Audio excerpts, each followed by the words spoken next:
Transformer का काम simple है, ऑल्टरनेटिंग वोल्टेज को ट्रांसफॉर्म करना, बढ़ाना या घटाना। अगर वोल्टेज लो से हाई किया तो step up transformer power stations के पास मिलता है, और अगर हाई से लो किया तो स्टेप डाउन ट्रांसफार्मर जो तुम्हारी सोसाइटी के बाहर लगा है। इसकी बॉडी में 4 मेन पार्ट्स का रोल है। कोर, इसका दिल, जो सॉफ्ट आयरन यानी फेरोमैग्नेटिक मटेरियल से बना है। इसका काम है मैग्नेटिक फील्ड लाइंस को स्मूथली पास करवाना और लीकेज रोकना। प्राइमरी कॉइल, इनपुट, यहाँ हम एसी सोर्स लगाते हैं। ईपी, वीपी, टर्न्स होते हैं एनपी, करंट होता है आईपी। सेकेंडरी कॉइल, आउटपुट, यहाँ से लोड कनेक्ट होता है। ईएस, वीएस, टर्न्स होते हैं एनएस, करंट होता है आईएस। वायर, वाइंडिंग के लिए इंसुलेटेड कॉपर वायर। अब बात करते हैं असली एक्शन यानी वर्किंग प्रिंसिपल की। ये मशीन म्यूचुअल इंडक्शन के दम पर चलती है। पिक्चर कुछ ऐसी है। प्राइमरी कॉइल में एसी करंट गया, उसने वहां फ्लक्स यानी फाई बदला। ये फ्लक्स कोर के रास्ते सेकेंडरी कॉइल में पहुंचा। अब सेकेंडरी कॉइल का फ्लक्स चेंज हुआ d∅dt, तो फैराडे चच्चा की सेकेंड लॉ एंट्री मारता है और बोलता है ईएमएफ इंड्यूस होगा। फॉर्मूला बनता है E = -n d∅dt। यहाँ ये नेगेटिव साइन लेंज लॉ का सबूत है, मतलब जो चेंज इसे पैदा करता है ये उसी को अपोज करता है। आइडियल सिचुएशन में प्राइमरी का फ्लक्स φp और सेकेंडरी का फ्लक्स φs बराबर मानते हैं।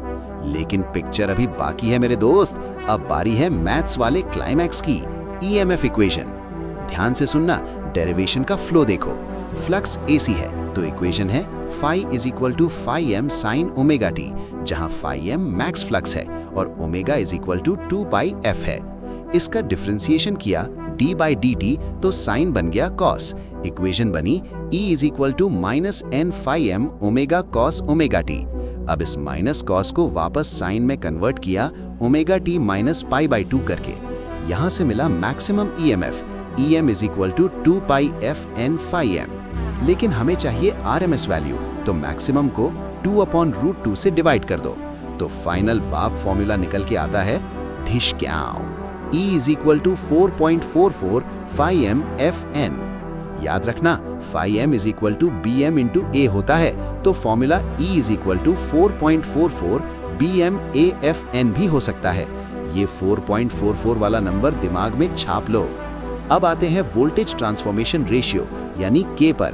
कौन है बॉस? फॉर्मूला रट लो, K = ES/EP = NS/NP = IP/IS।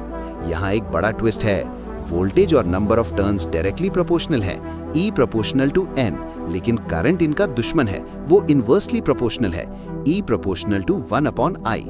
अगर स्टेप अप है तो आउटपुट वोल्टेज ज्यादा, ES is greater than EP, turn ज्यादा, NS is greater than NP, लेकिन current come, IS is less than IP।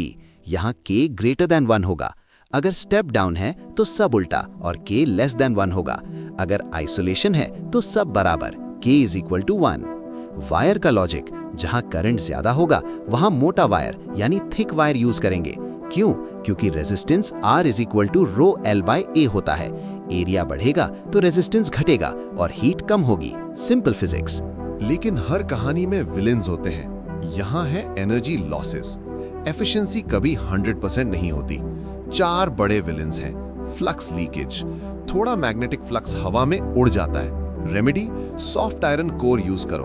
पहले एल्यूमिनियम यूज करते थे, बहुत लॉस होता था। Resistance, copper loss. वायर है तो रेजिस्टेंस R होगा और करंट चलने पर हीट I²RT बनेगी।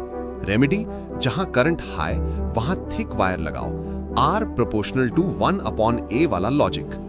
हिस्टेरेसिस लॉस, कोर बार बार मैग्नेटाइज और डीमैग्नेटाइज होता है AC की वजह से, एनर्जी हीट बनकर वेस्ट होती है। लॉस डिपेंड करता है BH लूप के एरिया पर। रेमेडी, स्टील नहीं सॉफ्ट आयरन यूज करो क्योंकि उसका लूप एरिया कम होता है। Eddy current loss, changing flux core के सॉलिड ब्लॉक के अंदर ही गोल गोल करंट्स एडी करंट्स बना देता है जो हीट IE²RT पैदा करते हैं। रेमेडी, सॉलिड ब्लॉक मत लो, लैमिनेटेड कोर यूज करो, पतली शीट्स जिनके बीच वार्निश हो, इससे रास्ता टूट जाता है और करंट कम हो जाता है। और आखिरी में एंट्री मारता है ऑटो ट्रांसफार्मर। ये 1 मैन आर्मी है। कन्वेंशनल ट्रांसफार्मर में दो अलग-अलग वाइंडिंग्स होती हैं, पर इसमें सिर्फ एक सिंगल वाइंडिंग होती है जो प्राइमरी और सेकेंडरी दोनों का काम करती है। प्रिंसिपल ये सेल्फ इंडक्शन प्लस कंडक्शन दोनों पर चलता है। जुगाड़, एक वाइंडिंग होती है लैमिनेटेड कोर पर। आउटपुट लेने के लिए एक रोटरी स्विच टैपिंग लगा होता है। जितना घुमाओगे टर्न्स NS चेंज होंगे और वोल्टेज वेरी करेगा। एडवांटेजेस, कम कॉपर लगता है, सस्ता यानी लो कॉस्ट है, साइज छोटा है और एफिशिएंसी हाई है क्योंकि डायरेक्ट कनेक्शन है। डिसएडवांटेज, इसमें प्राइमरी और सेकेंडरी इलेक्ट्रिकली कनेक्टेड है, नो इंसुलेशन।